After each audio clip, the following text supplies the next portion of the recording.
Rod কাটতেছে। হঠাৎ আমি মানে কেঁপে গেলাম, কেঁপে গেলে আমি আমার যে দুই পাশে যে লোকজন ছিল দুইজনকে আমি একটু ধরার চেষ্টা করলাম। আমি হয়তো মনে করছি আমি নিজে হয়তো অসুস্থ হয়ে গেছি, হয়তো রোজায় ক্লান্ত, হয়তো মাথা ঘুরে গেছে। কিন্তু মোনাজাত শেষ করে দেখি যে প্রত্যেকেই বলছেন যে একই অবস্থা, যে ভূকম্প অনুভূত হয়েছে। মানে এমন একটা ঝাঁকুনি দিল যে মানে ঝাঁকুনিটা আসলে সকলে টের পেয়েছে এবং মসজিদটা আসলে কেঁপে গেছে।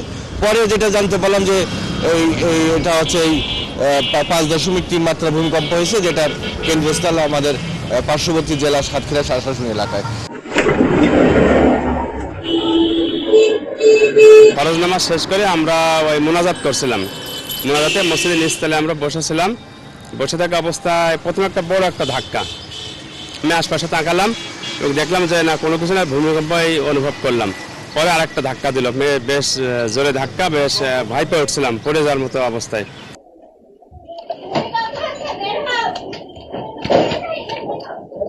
হঠাৎ করে মনে হলো যে পেছন দিক থেকে আমাকে প্রচন্ড জোরে থালা মারলো। আমি সামনে লোকের পরে মনে হলো পড়ে গেলাম। আচমকা দেখি যে আমার সামনে একটা ভাঙা বিল্ডিং ছিল পুরাতন, তো ওখানে দেখি নর্মাল করছে। মানে বিষয়টা দেখে আসলে তখন আমরা বুঝতে পারিনি যে আসলে এখানে ভূমিকম্প হচ্ছে বা হচ্ছে কিনা। কিছুক্ষণ পরে আমরা থিঙ্ক করলাম যে এখানে ভূমিকম্প হচ্ছে।